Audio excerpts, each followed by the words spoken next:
here. It's time to start building our dream. So today we are finally going to install our 3.5-inch Overland Plus lift kit on Ruby. This is from Clayton Off-Road. It's built out of this big, beefy, heavy steel, and it's pretty straightforward. Now I went with the Overland Plus kit because it is a non-serviceable kit. Basically you bolt this thing on and you get great flex out of it, and it comes highly recommended, and it's probably the best kit for overlanding on a build like this. Additionally, Clayton Off-Road set me up with the rear heavy-duty springs. Now all this I did pay for. I am not sponsored. Once again, I typically only work with brands that I truly trust, so I'm not going to give you guys something that I would not use. Now one thing we are doing different is we will be using the Rancho RS9000 shocks. These are fully adjustable. I've heard mixed reviews on people who have non-adjustable shocks. They're just not stiff enough. I have noticed with the tent on the back that I do get some sway when I drive down the interstate due to the wind resistance and side to side because of the softer springs. So hopefully the heavy duty springs and the Rancho shocks will work out for this. My first vehicle was an '88 Nissan Pathfinder with a 2.5-inch lift. I ran 32s on that thing, and I had RS9000 shocks. So Rancho shocks are good quality shock. They may not be the best desert racing shock, but they are a high-end consumer shock. So we will be installing these Rancho RS9000s, and if we have any issues or if they're not long enough, we will reach out to Rancho and see if we can order some longer shocks. With that being said, we will be using the Badland Jack today, and we will be using our full lineup of Milwaukee tools. If you want to check out the Badland Jack video, it's up here. If you want to check out the Milwaukee Fuel M12 series videos, check those out here. If you got questions, leave a comment below. While I get set up, you guys can enjoy this video footage, and we'll go ahead and start this project. Thanks for watching. If you would, smash that like button, smash that subscribe button, and join us on this ride.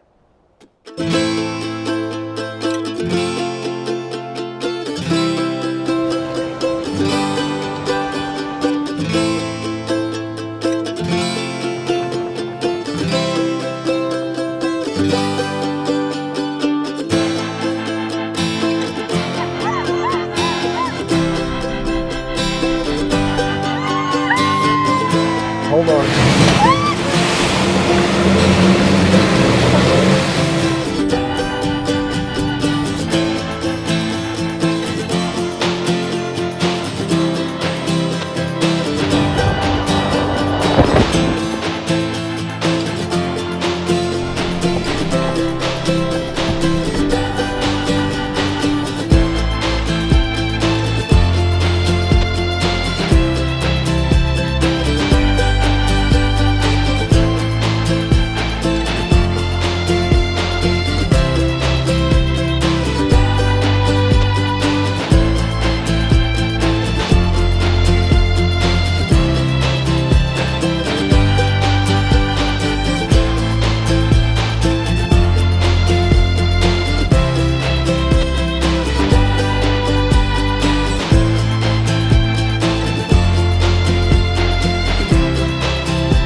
Alright guys, so we're going to take some initial measurements just because some of you may be asking or curious. So this does have 37s on it, so it will be higher than a stock vehicle.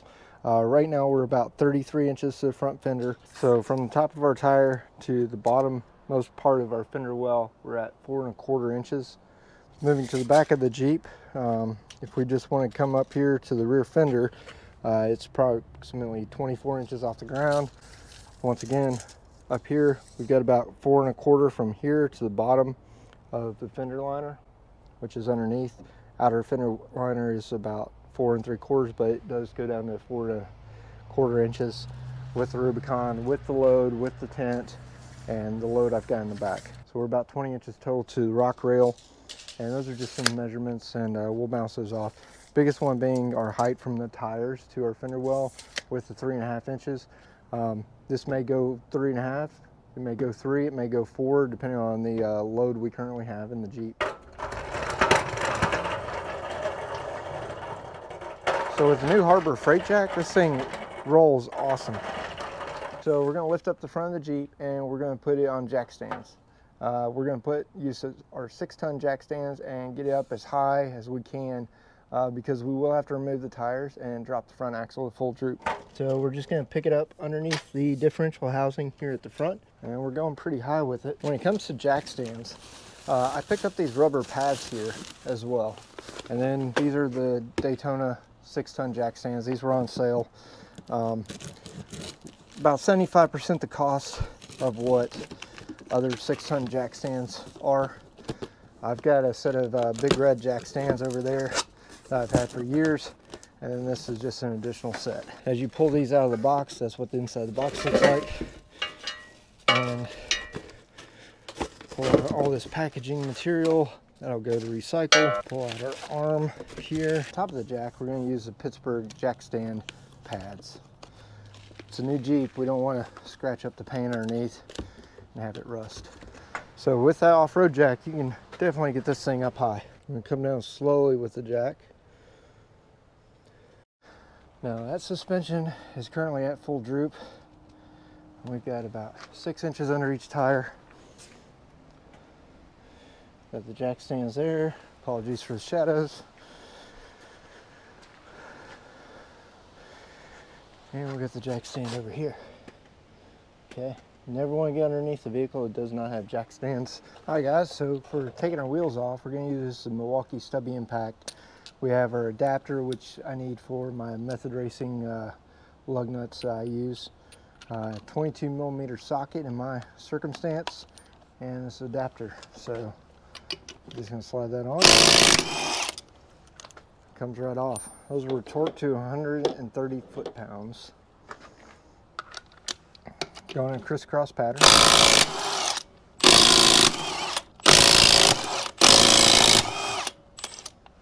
All right, off with the 37s.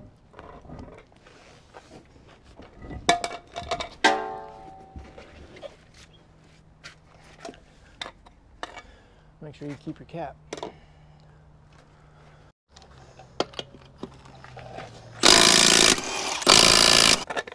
Take off our cover plate and pop off our wheel.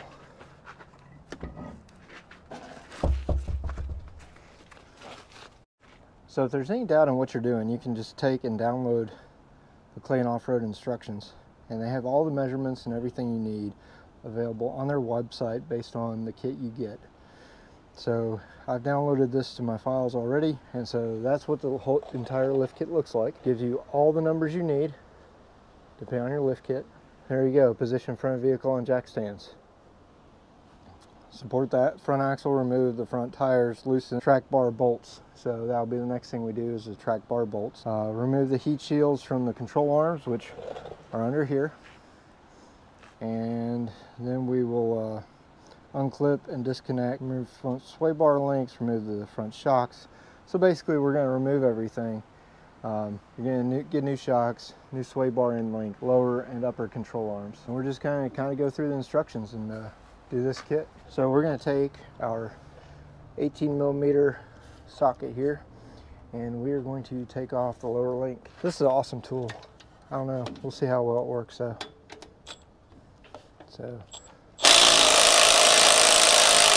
we're going to go disconnect the other side, and then we'll do the top.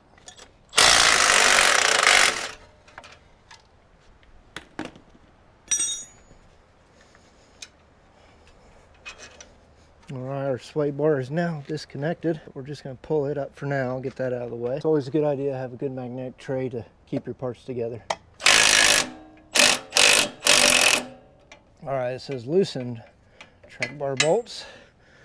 It doesn't say remove track bar bolts. 7/8 on there.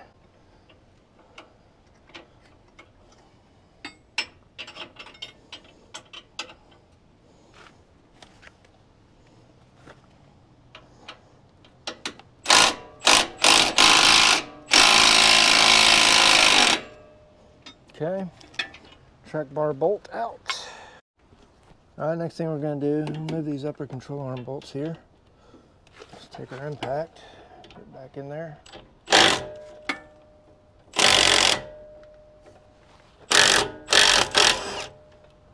See, if you just apply some sideways pressure, those will come right off. Do the other side. There we go. Alright guys, never go under a vehicle unless you're supported by jack stands. So we have to remove these heat shields on the upper control arms on both sides, and then we've got to loosen all the control arm bolts. And then we'll unhook everything, make sure all these lines are loose. So, and then we'll come back and we'll remove the shocks. So there's a lower and an upper, always a 10mm. So this is a tool you guys probably haven't seen on the show. This is a flexible gear wrench, and what it does is it lets you tilt the head like that for tight little spaces like this. And being 10mm, it's very easy, very common usage. Not the preferred method. I prefer using more power.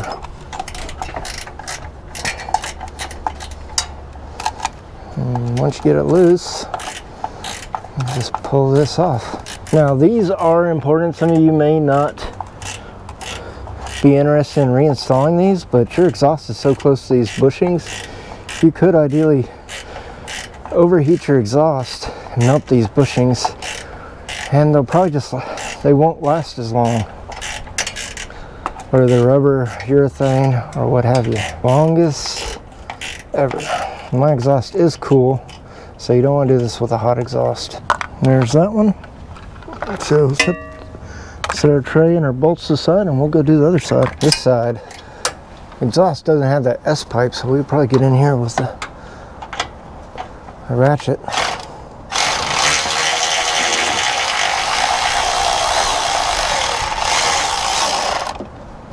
And that is always my preferable method.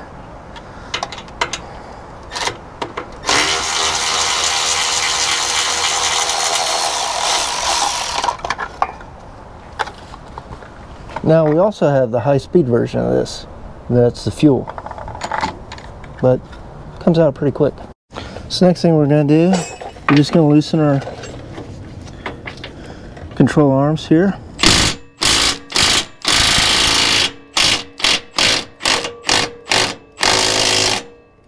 Okay, so that rotates freely now. Back to the front. Same thing. 24mm on the inside, 21 on the outside.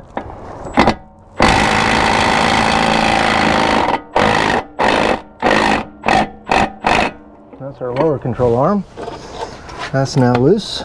For our upper control arm, we've got 18 on the back side.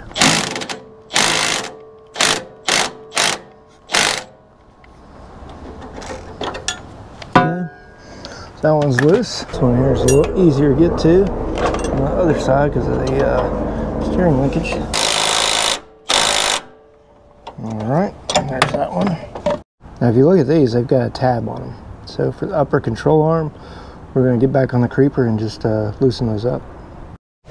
So this one has a clamp here on that side. This side, just 18. So that's loose now. All right. So that, and this big one here. Now, this is a 24mm. As you can see, 24mm socket. However, 15/16 will suffice for now. We're gonna hit the other side with the impact. 21mm on the outside, 24 on the inside.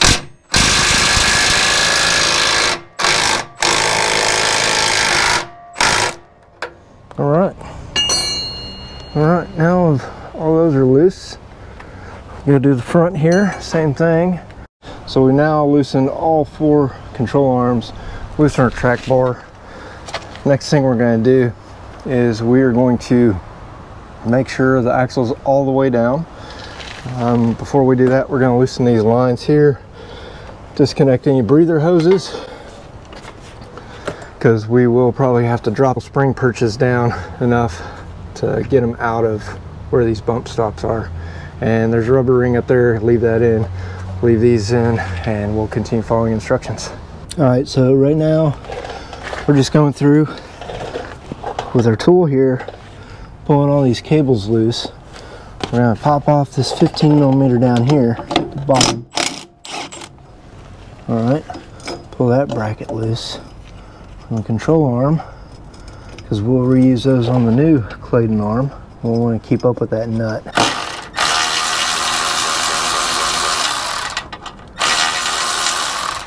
Alright, so that bracket's loose for the brake lines. Take our tool here, pop this loose.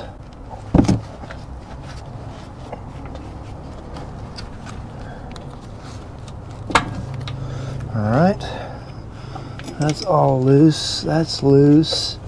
That should be able to have a lot of travel there. This is unbolted from the control arm, so come back over this side. Just gonna take these brackets here loose. 15mm down here. That should come loose pretty easy. All right, that's loose. Throw our nut back on there, just in case. Take this bracket here loose.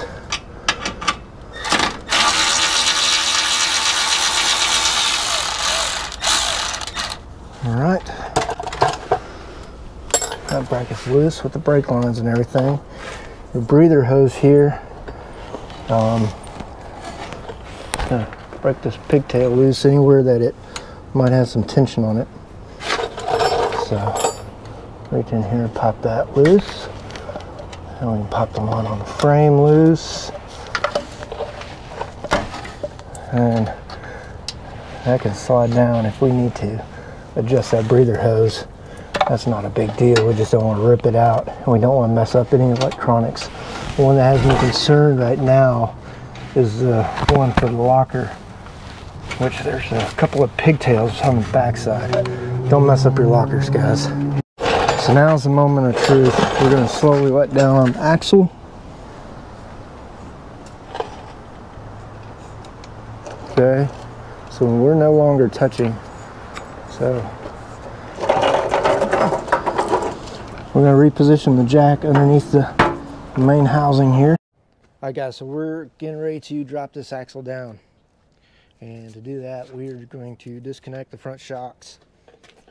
We have our front axle supported with the jack here. Put a little bit of tension on there so we can take our shocks loose. Alright guys, so let's remove our Fox shocks here. We've got our jack firmly underneath. All right, we're gonna make sure we're clear of this. We're gonna use our right angle impact driver again.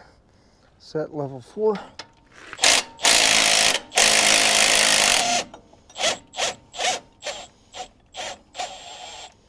So there's that.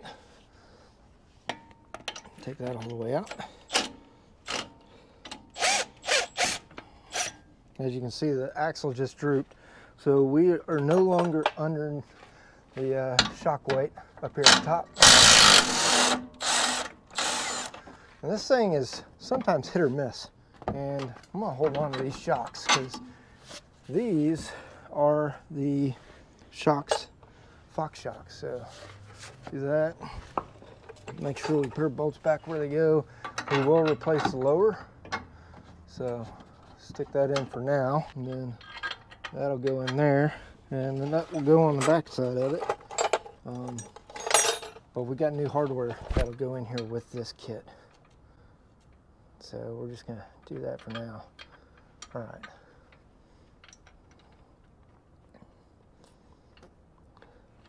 And they recommend doing one control arm side at a time unless you've got a lift. And so we're just gonna come down until it's off the spring tension.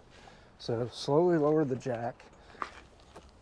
The control arms are still there and everything else, so all right. As you can see, the axle's coming out of the spring bucket here at the top, so that's loose. It's coming off the pad at the bottom. You may need to go down with it a little. No. All right. So we want to keep that up there. And that is the stock spring. We'll just go do a quick comparison. All right guys, so I wanted to give you guys a quick overview. So if you look at the factory spring here you're looking at a 16-inch coil spring. With Clayton Offroad, they use the same rate all the way down, and you're looking at a 20-inch spring.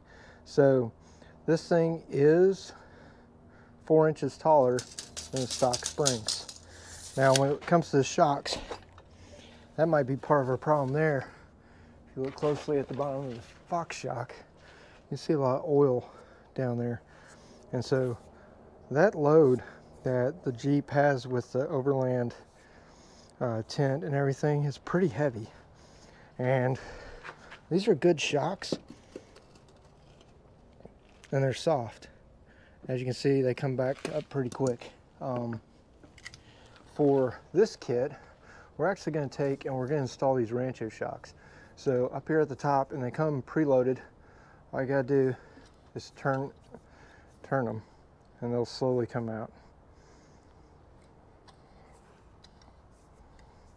And it's a little cold out, so, but these shocks are and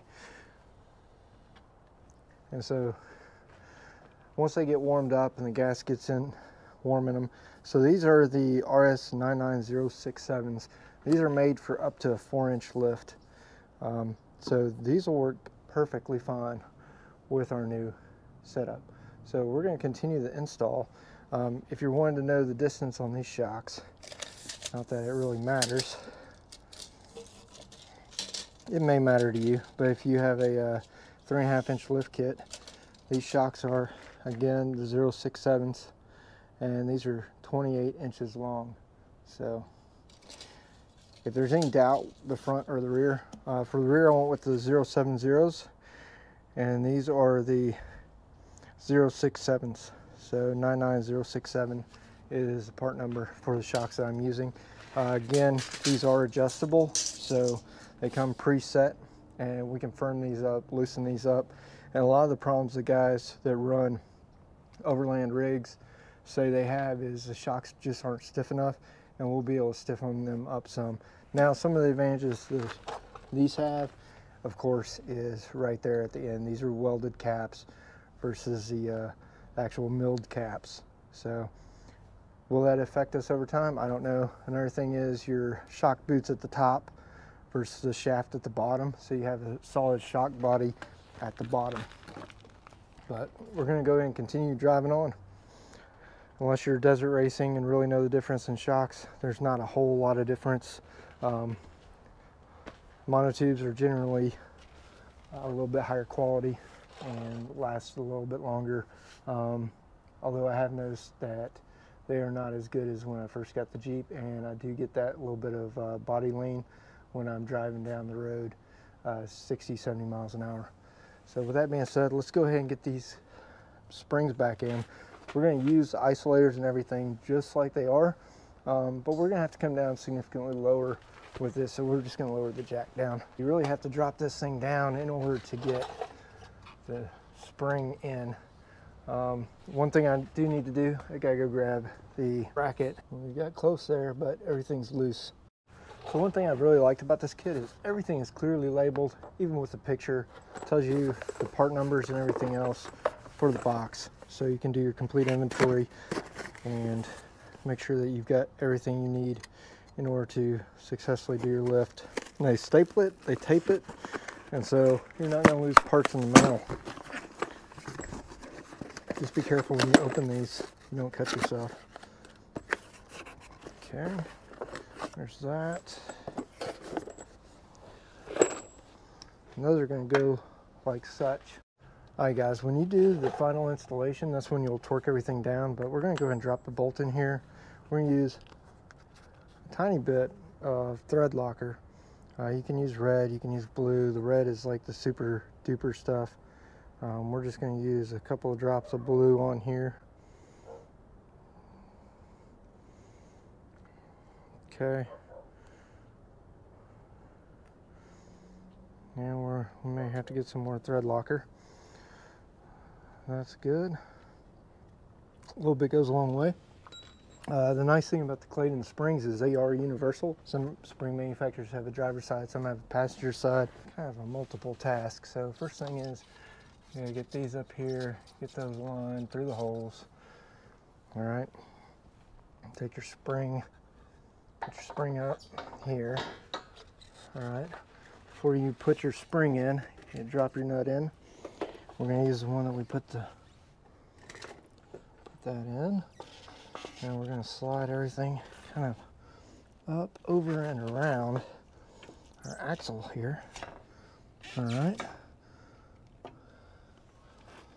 and we're going to drop our through there, and we can put our nut on. So there's a nut that goes up underneath the bump stop. Drop our tool in here, and we'll take it. All right, that looks tight to me. No, it's not going anywhere. So there's that. Disassemble our setup here. Pull this out. We have this side in. The isolator at the top. Spring on the perch at the bottom. And we're gonna slowly jack that up. As you can see, the angle here is off. So that's why we need the longer control arms to correct that angle. And we're going to take our control arm bolt here off. All right guys, so next thing we're going to do is we are going to take and we are going to set up our control arms. Now you're going to start installing one side at a time, but you want to make sure your control arms are the exact same on both sides. So the Clayton Off-Road website does provide you the specs, so when in doubt, refer back to them. Again, extremely well wrapped. All right, so here's control arms, side specific, driver side. So look at that, that's perfect. All right, so we're going to start with the driver's side. This is the passenger side, so we're going to leave that clip on there until we're ready to go. So just shy 20 and 7/16. 20 and 3/8, between 3/8 and 7/16. There we go. Double check our measurement here one more time. 20, slightly larger than 3/8, smaller than a half. We're good. And 24.5 on this. We're good. So we're going to roll with that. And we're going to take our control arm bolt here off.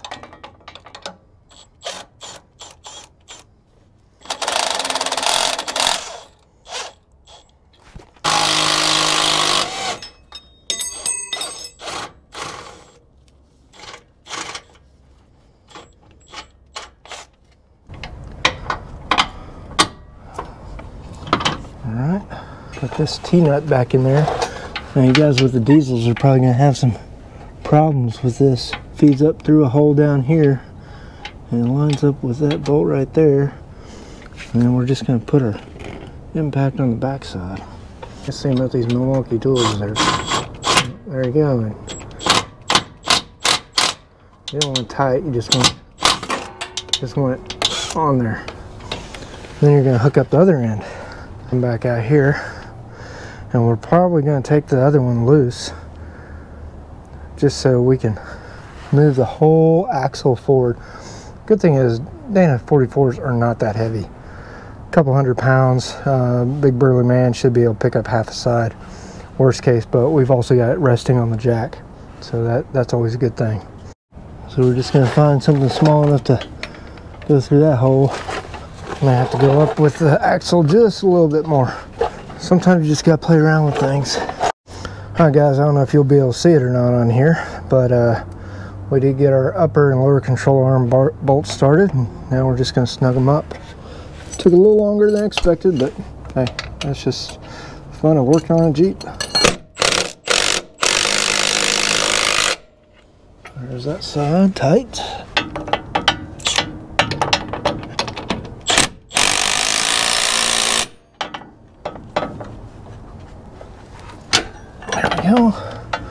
All right, the side is snug down. We're going to just zip this down real quick.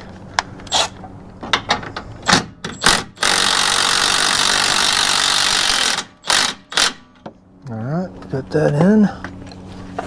We're going to come up with our shock just another inch or two. We can put our shock bolt through the bottom.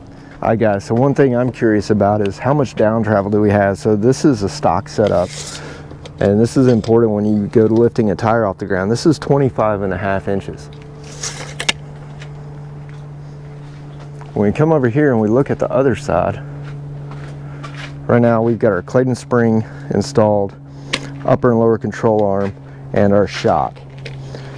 So when we measure this to the center of the axle, that right there is 34 3/4. So you gain almost 11.5 inches of downward travel with the Clayton Overland Plus off-road lift. We'll check it again once we get the other side installed, but even so, it's going to just level out the axle. Your limitation here is your shock. If you've ever seen axles come undone, it's because this shock breaks. With this amount of travel, I may end up actually at some point going with some limitation straps, because this is pretty extreme and you can get some issues with drive lines and everything else. Your shock is really what limits you here. So this spring would probably still go down another 1/2 inch to 1 inch with different shocks. So if you went with a longer shock, and this one here with the Rancho center to center, it's roughly 29 inches. The Falcons I looked at, they're about 30 inches extended. So this is right about, if you look at the top side here to the bottom side, this shock fully extended top to bottom is just under 31 inches. And you could probably go with a 31, 32 inch shock. But these are adjustable, they're affordable, and so we're going to run them until we can either replace them with something better. But honestly, based on some of the mixed reviews I've seen between Fox shocks, Bilsteins, I run Bilsteins on the truck. I ran Fox shocks on this factory. I liked them, they're soft, but with the added weight of the tent, I want a little more control over the dampening of the suspension. And I don't know how these are going to ride, these springs, if they're going to ride very similar to the stock Rubicon springs and be soft, or if they're going to be a little bit stiffer. But we'll see once we get everything put together and take it for a test drive. Milwaukee tools in hand. For shock first.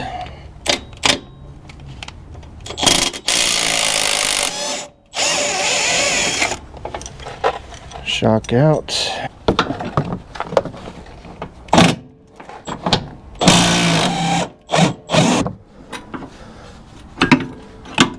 Shock out.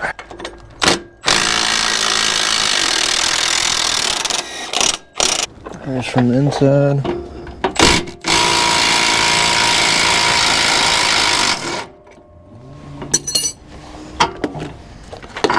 Front lower, rear lower. All right, now we're going to take our spring out. It's time to go in. So first thing we're going to do,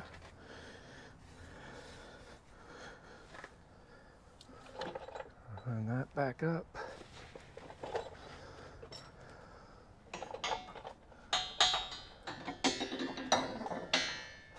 That up and over. Put that in the spring stop where it goes. We gotta still put our bracket here in. So slide that in, put that back on. There we go. All right, to get to the back side, we're gonna try to remove this right here, not mess up any wires.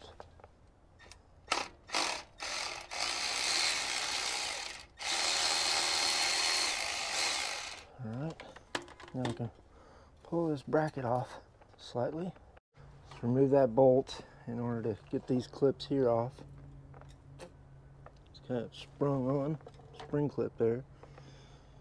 Pull this loose.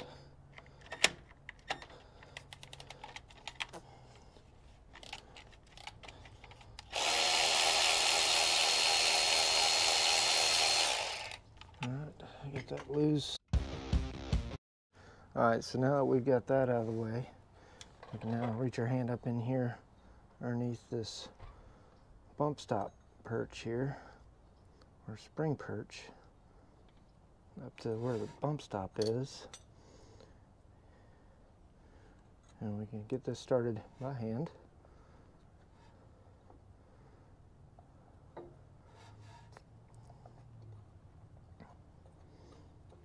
All right, we can get our 14mm ratchet on this side. Put this down.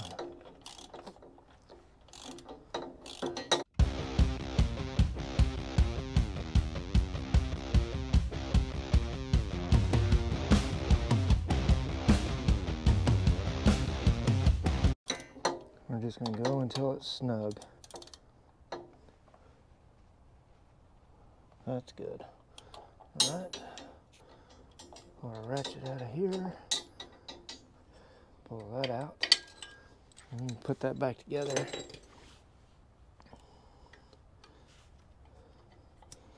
So this was the first part. Put that in. All right, just go snug with that. There's a hole on this side, this metal spring bracket goes into right there. So push that over in the hole. And over on this side, this comes up and gets re-secured right here. And that is a 13mm. And there we go. Good and tight. That's back together.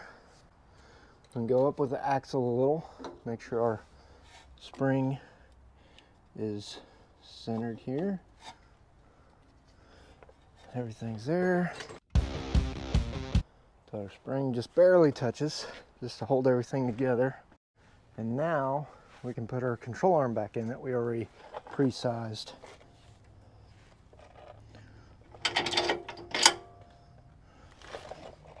Nut on the back.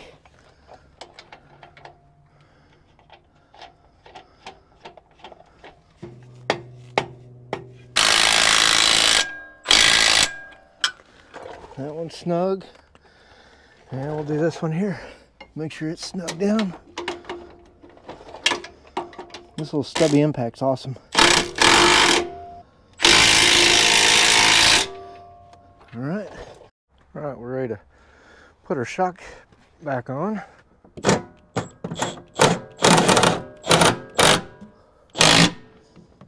All right, so we got both sides done now. So there's the passenger side. Here's the driver's side, upper lower control arms and shock. Everything's kind of snug. It's not completely tightened yet. But then we're going to come back over here. All right guys, so we're getting ready to put things back together here. We're going to use these little brackets. And if you see the wobble hole here, that's just going to go through here, through this bracket, and that goes on the back side. All right, we're going to start buttoning the Jeep back up. We're going to take a 1/2 inch ratchet here, pull this bolt out.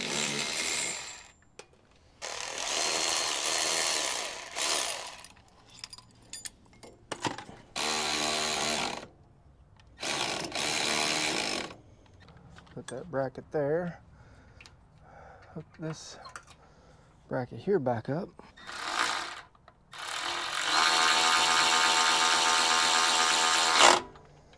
Okay, we can start plugging everything back up. And that's pretty much it on this side. So there's our bracket. There's our lines.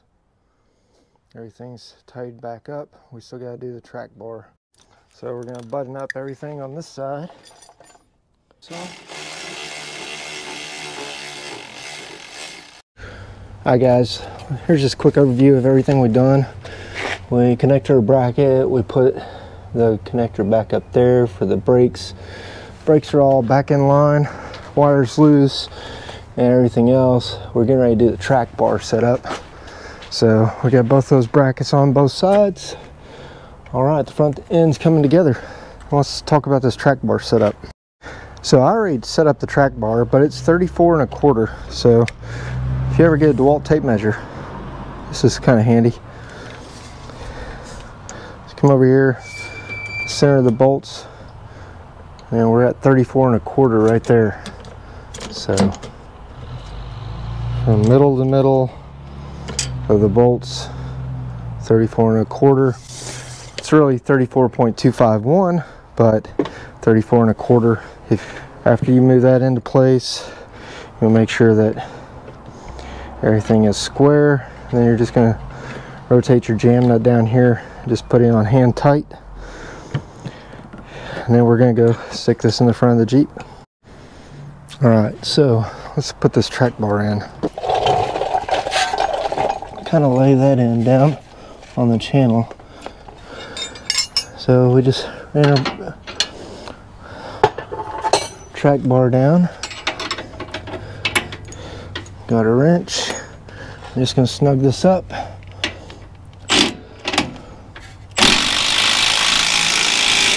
Okay. Don't want it too tight, because we do have to still do the other side. Down there.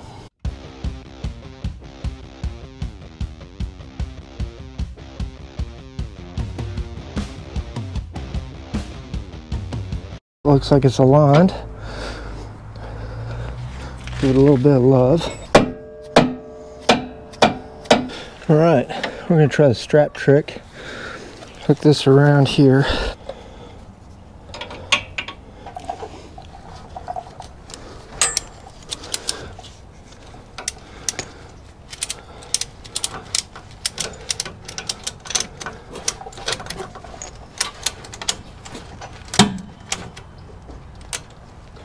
As you can see, the strap just pulled that over just about perfect.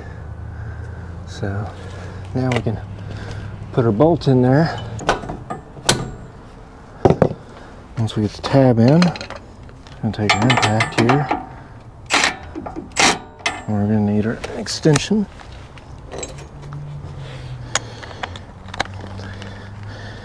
Use this little 6-inch extension on here.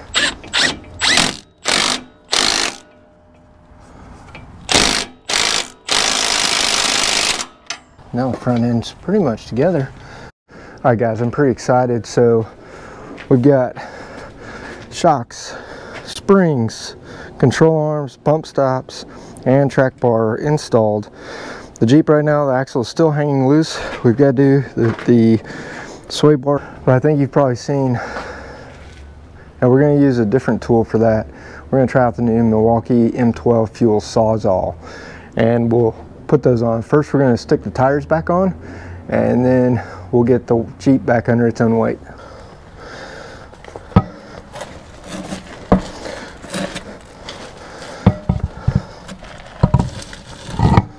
Up with our legs, get that on the center.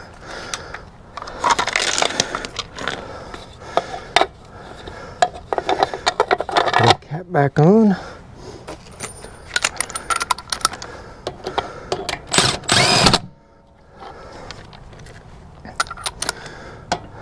Crystal pattern.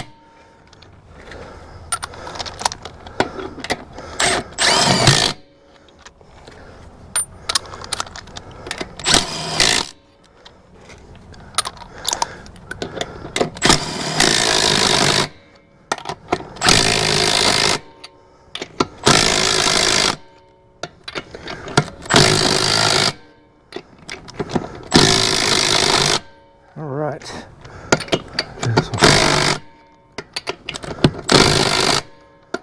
One more trip.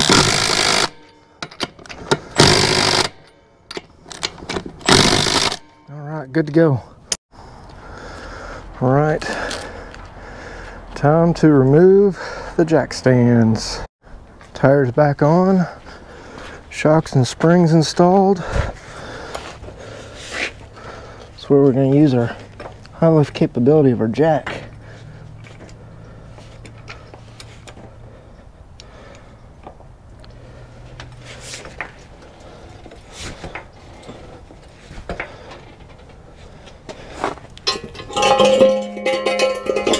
We're going to come down slowly.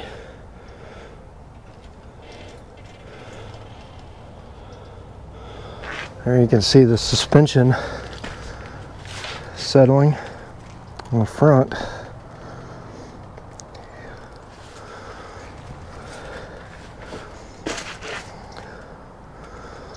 Just let everything kind of go to its place.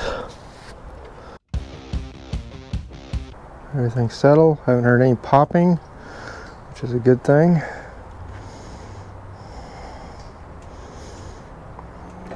Wow. All right, that's on the ground on this side. Roll our jack to the other side.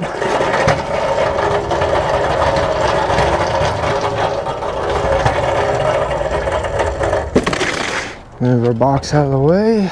Come over here. That's where this high reach jack comes in handy.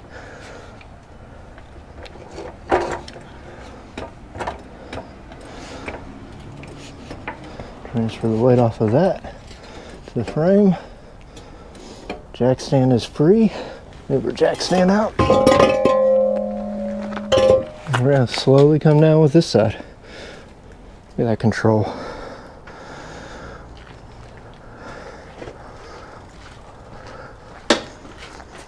Jeep is definitely a little taller than it was before. All right, the Jeep is on the ground. Give her a little bounce. All right, guys, we got her back on the ground. She's looking a little bit like a South Carolina squatted truck right now. Look at this thing. High in the front, low in the rear. About time to switch out and do the rear. We still gotta go torque everything down, install the front sway bar disconnects, and keep this project going. Thanks for watching. If you would, smash that like button, smash that subscribe button, and keep coming back for more. I'm turning around.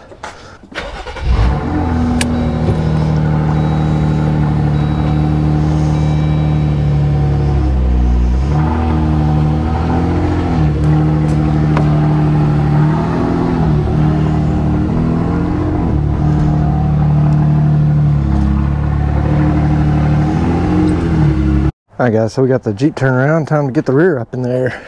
Get it supported on jack stands.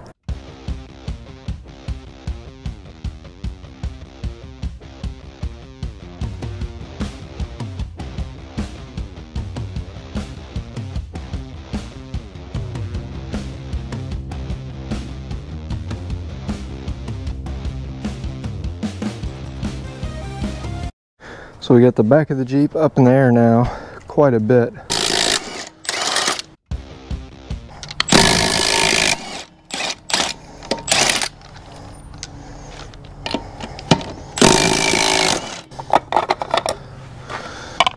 These in here, set these to the side. We're gonna check our brakes while we're still in there. Right here, you can see your brake pads down in there, the inspection windows. As you can see, right here, see there's still a big groove, so still a lot of brake pad left. Let's go do the other side. So one of the first things I noticed here on this side is look how much contact we've had with the bump stop. That means with the weight of the vehicle, we're bottoming out a lot, so that's definitely something to pay attention to. Pretty straightforward on the backside, very similar to front. Upper lower control arm, springs, shocks. We gotta do the sway bar and links. That's a 37 stuffed in there, and trust me, it is stuffed. So we're gonna let off the suspension some, and then we're gonna start taking everything loose. Other thing we're gonna have to do is we're gonna have to take the brake lines and replace those as well. Next thing we're going to do, we're going to take the brake lines loose here.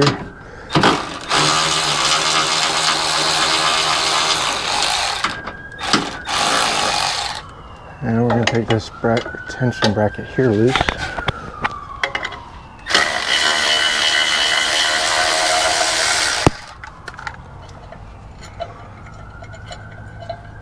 Take that out.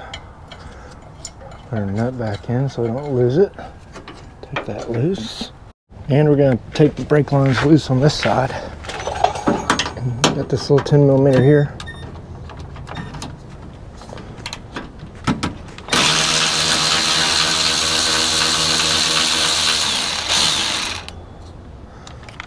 Take Get this down here loose.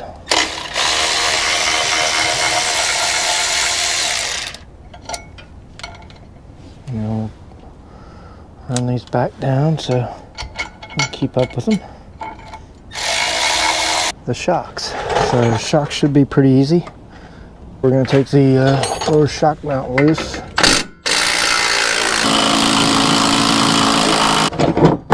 Alright, let's take the Fox shock out. Put a silver catch tray on this side. And take the shock off here.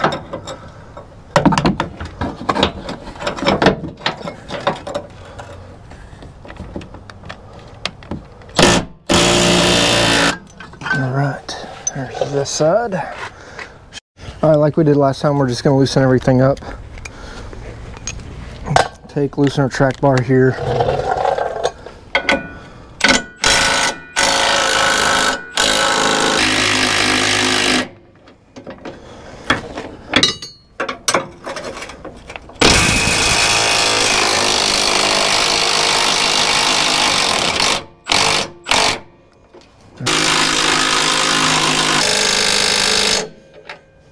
Okay, let's go get Big Mama.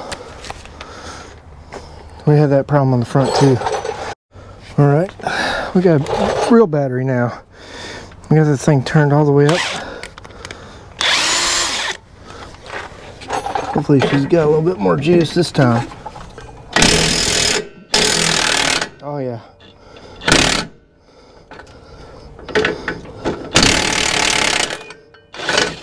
Oh, I guess we're gonna do that control arm first.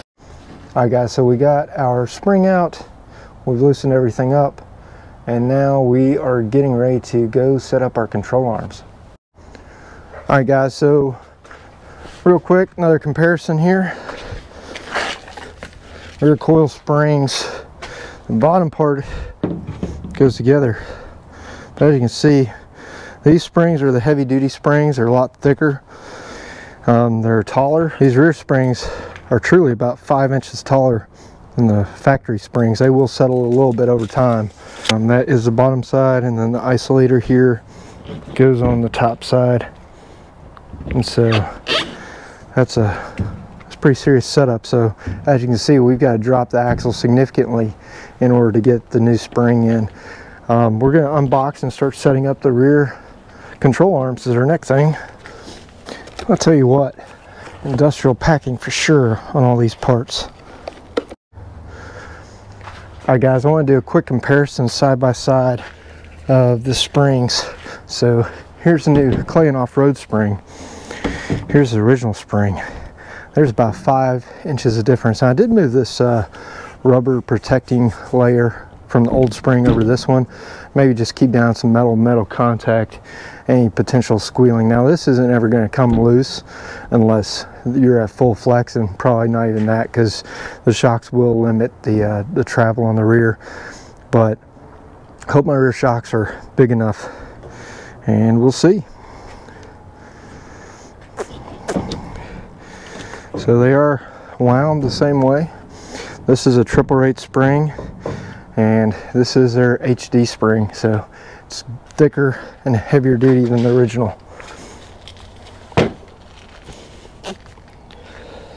All right, control arms. Over to the control arms. If you like unwrapping boxes, Clayton Off-Road definitely has a challenge for you, because their stuff is well packed. So we've got the upper and lower rear control arms here. These things are heavy duty.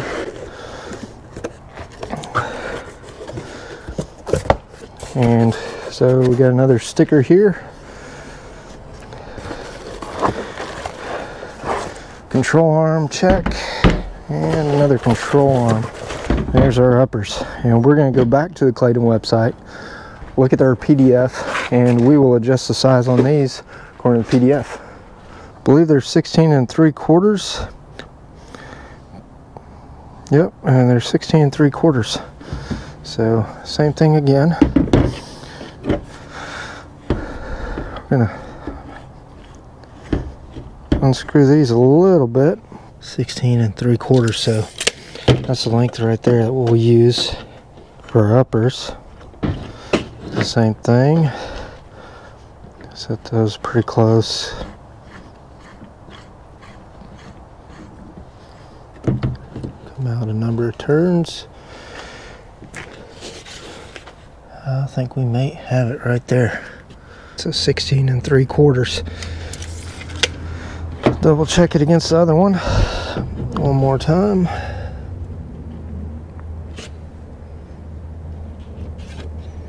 That's how it looks good. Just in case these urethane bushings aren't perfectly centered. Alright guys, so time to do upper control arm here. That axle is going to have to move quite a bit. Perfect. Dead blowing hammer doesn't mar it or anything. Now then, for this one, we got to come up.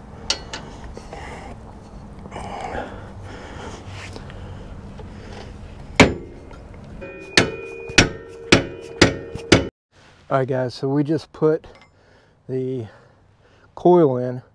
We had to come inside, back at an angle, and then you have to look up and align the tab on the isolator with the hole that's in the spring pocket up there. And then our spring is pretty much in. That isolator's where it's supposed to be. And then what we're going to do now is we're going to take the jack, lift up an inch or two on this side just to make sure the springs are fully seated. We disconnected the old brake lines and we connected the new brake lines up here. Alright guys, so we had a few camera issues, but we are now getting ready to install the shocks. So once again, these come preset to level 3. You just turn them. They start unwinding on their own. We've jacked up the back end, put pressure on the coils. And we're going to start at the top now. Run a bolt through, up at the top.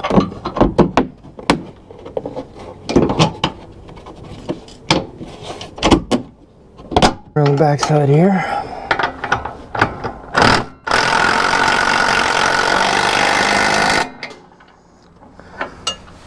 Snug everything down. It's starting to rain a little bit.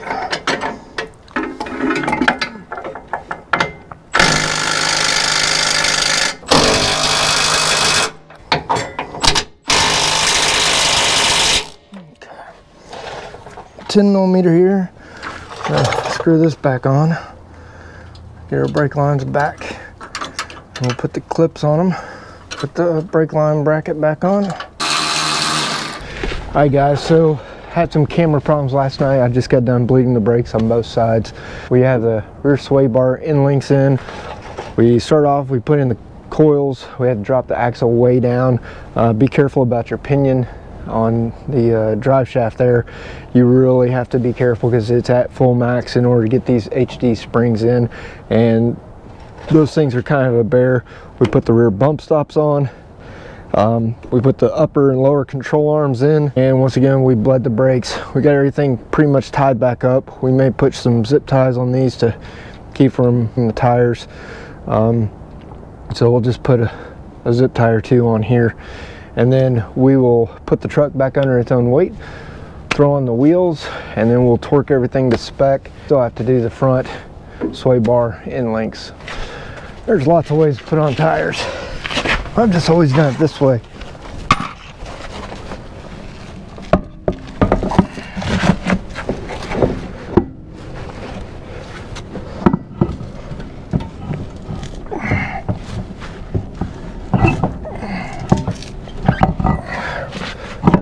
All right.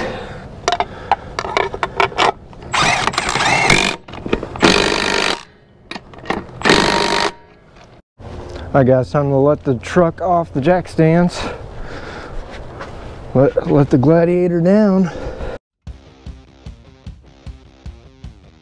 Alright, we are off these.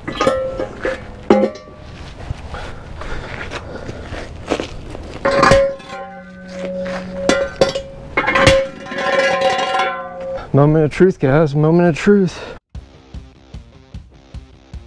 Alright. I believe we've got a lifted Gladiator, guys. Check that out. If you remember back to our original video, we were at 4.5 inches to the bottom there, and now we're closer to 9. Guys, that's almost 5 inches of lift. So she'll settle down some once we drive it around, but even bouncing it around, let's see, overall height here to the underside, I'm seeing about 45 inches, maybe 44.25 off by an inch. But here, as you can see, guys, easily 8 3/4, so at least 4 inches more in the back with the heavier duty springs, and she's gonna ride nice. So we got the Gladiator down. Overall, even though it's a 3.5 inch lift, we got about 4 inches in up high on the extra heavy duty springs in the rear. This thing's soft too, and she'll stiffen up a little bit once everything gets settled in. We still have to go through, torque everything down. We use the Badland Jack, we used our Milwaukee tools. If you would, smash that like button, smash that subscribe button, and ring the bell so you get the notifications. On an upcoming episode, we will be featuring our new diesel heater I just got in, and we'll be using that with the CVT tent when we go camping. This is not the perfect Overland rig, but she's getting there. And go turn it around so we can torque everything down, do that front sway bar.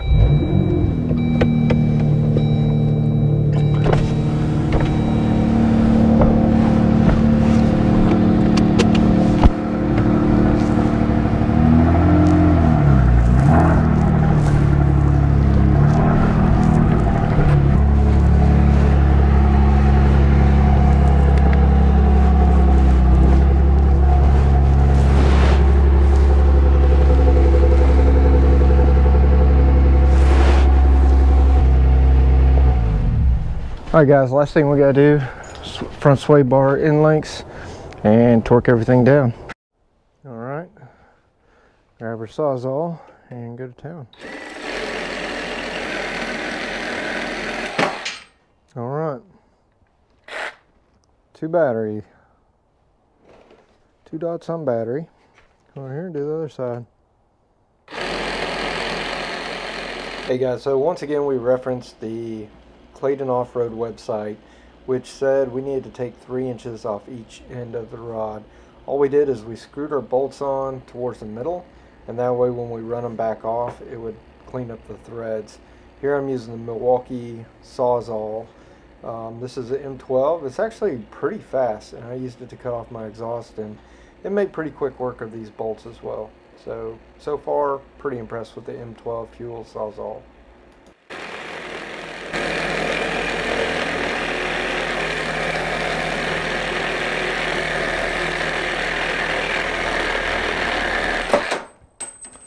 Add a little pressure that time. But there you go guys, the Hackzall M12 by Fuel. Look at that blade. Those teeth. They're still in great shape. That says a lot about a blade made in America.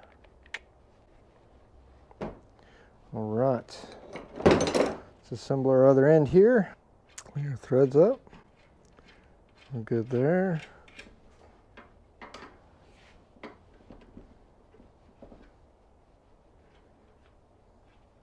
And threads up on this side.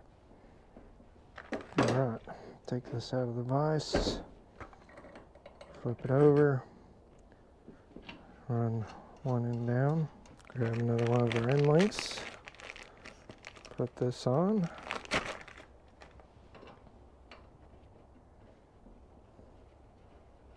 The biggest thing is just making sure these are the same size. So run these back down. Well, why don't you guys leave a comment down below, tell me how you cut your rod ends, or if you're planning to buy a Clayton Off-Road Jeep lift kit. Alright, put our last rod end on.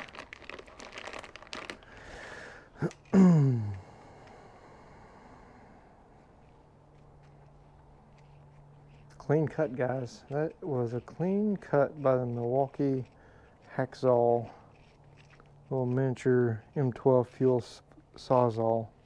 That one there's got a spherical bearing. So I believe those will do the trick, guys.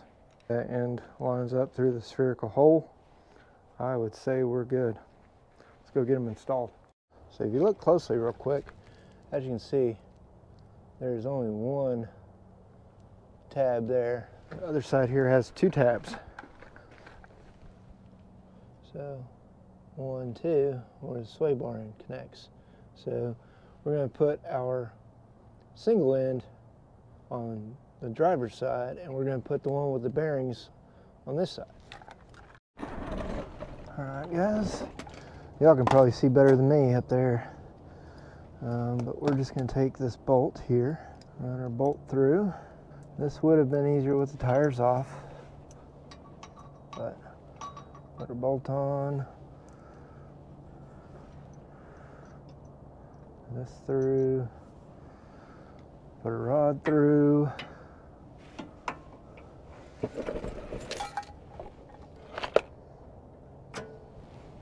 I'm going to slide this into place inside that. Run that through. There's a little locking wing nut here. Goes on the back side of this. We can grab our driver over here, and we can tighten it all down.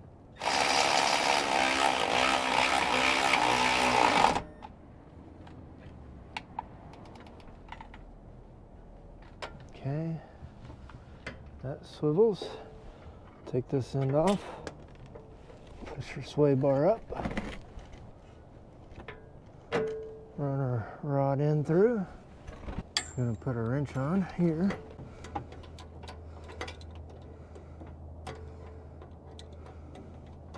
Alright, so that's our 18 mil. Put this one in the middle. And then we're just going to tighten it down. But we're not done.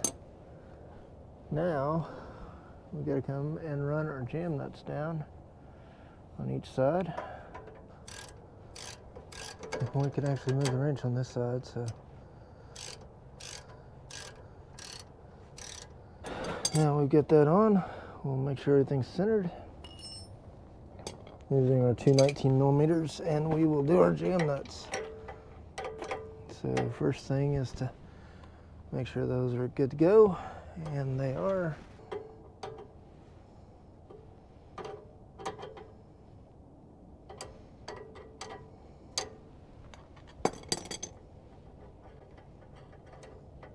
And that first one down.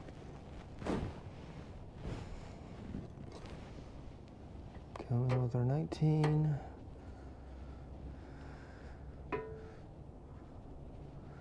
First jam nut's tight. Run the next one down. And that one's tight. Make sure everything's centered up, and it is. It's good to go. Now we can start going around the Jeep with a torque wrench and start torquing everything down. I'm going to torque the track bar to 110 foot-pounds. For this, we are using our Quinn torque wrench from Harbor Freight.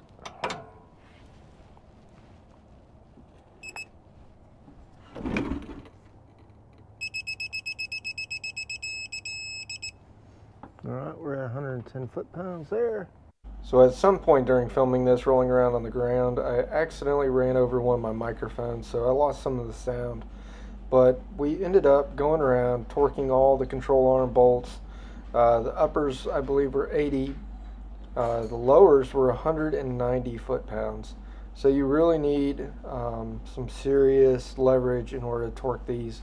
Doing it flat on a driveway was not working out very well, so I ended up putting the Jeep up on some ramps I have to get underneath it. If you got a lift, that's one great thing. You've got all kinds of room. Here, sometimes you're just moving centimeters or one click at a time on a torque wrench to try and get up to where you need to be, and you really have to, have some strength to get the bolts torqued to the proper spec.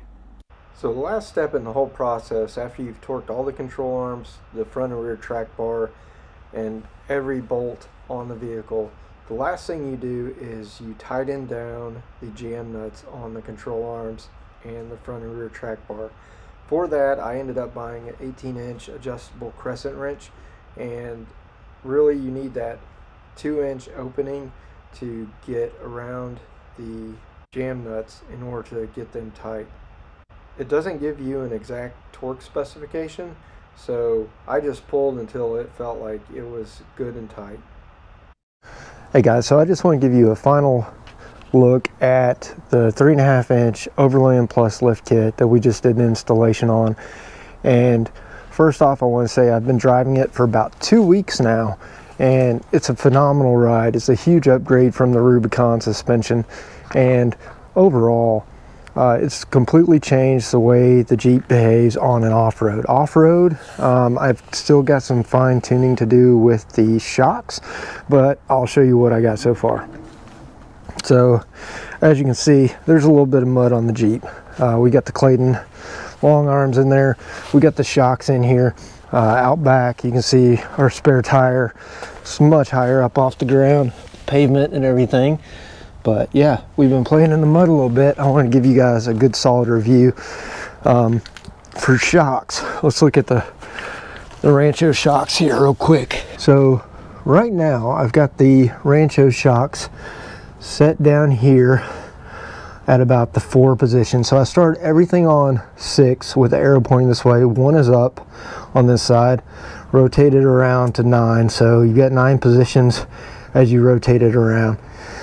Right now I'm running 4 in the front and I'm running 5 in the rear. So I started off at 6.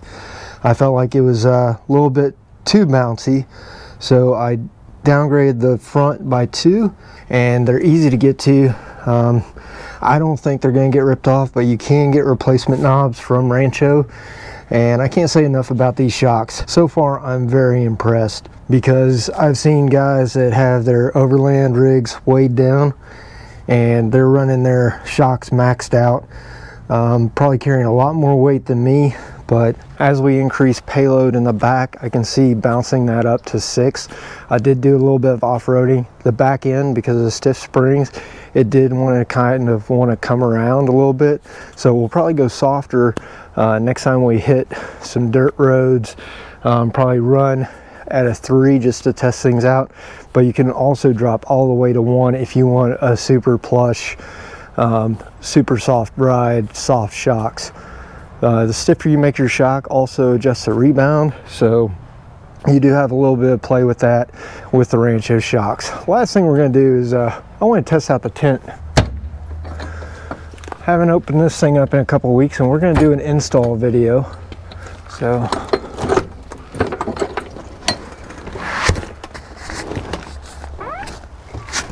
as you can tell, it's definitely getting cooler out. Climb up here on the Jeep. It's a little bit higher than it was before.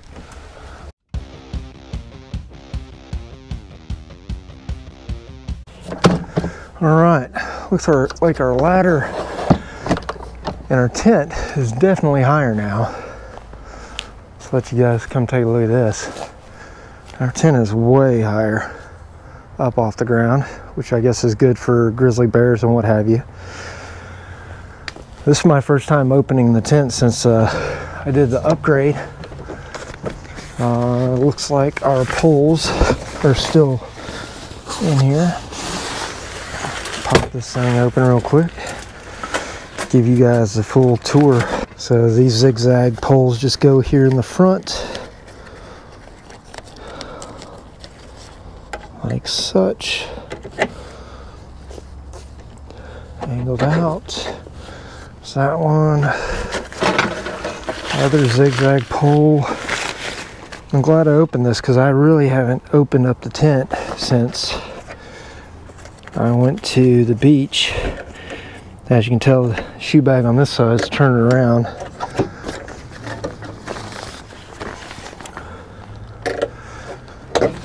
Definitely sits up higher than it did before.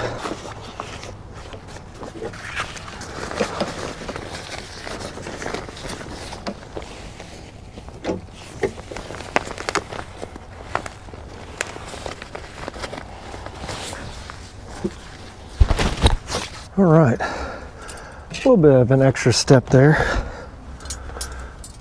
On the back side here, good thing is we can put the tailgate down or climb up on the tailgate.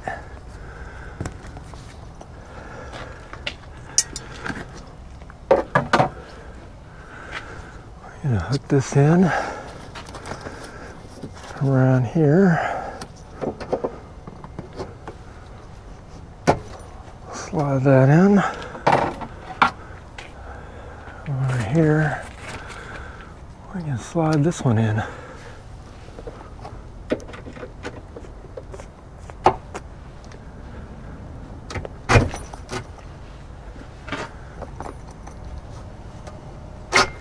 All right.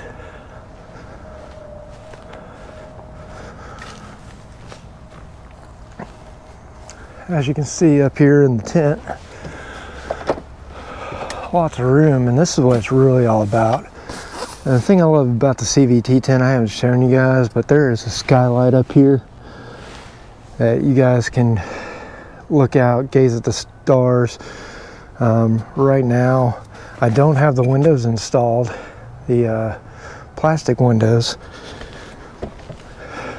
But as you can see, the tent is significantly higher off the ground than it was before I had to duck to get up under it. The shoe bags just simply slide out. So that's all you gotta do. Climb up there, you can take your shoes off, and you can take a nap. So far I'm loving the setup. With a 3.5-inch Overland plus lift kit. One thing we did do is we installed a few little LED lights. This is not my permanent solution. I do eventually want to put a light bar up there. But overall, she's run great. This has been a great performing Jeep. I love it. These lenses, I can't say enough about these lights. I love them. They're probably one of my favorite parts of the whole Jeep. And the lenses are interchangeable. So these get dirty, you can take them off. Just swap them out, clean them off, and you can go to, I bought a pair of amber lenses as well. And there we go. Just kind of bow the lens a little bit, and I can slide right in.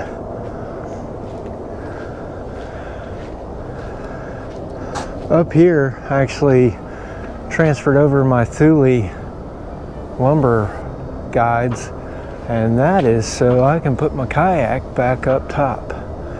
And we haven't tried it with the kayak yet, but maybe this summer or once things warm up a little bit, we'll definitely be trying out the kayak rack.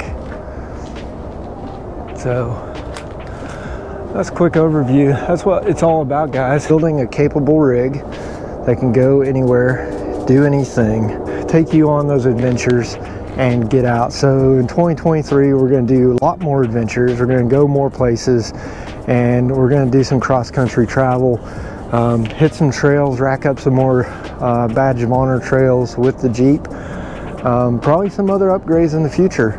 But once again, you guys get to come along for the ride, watch me build my dream. But the true purpose of this channel is motivate, inspire, and help you guys get out there and start building your dreams.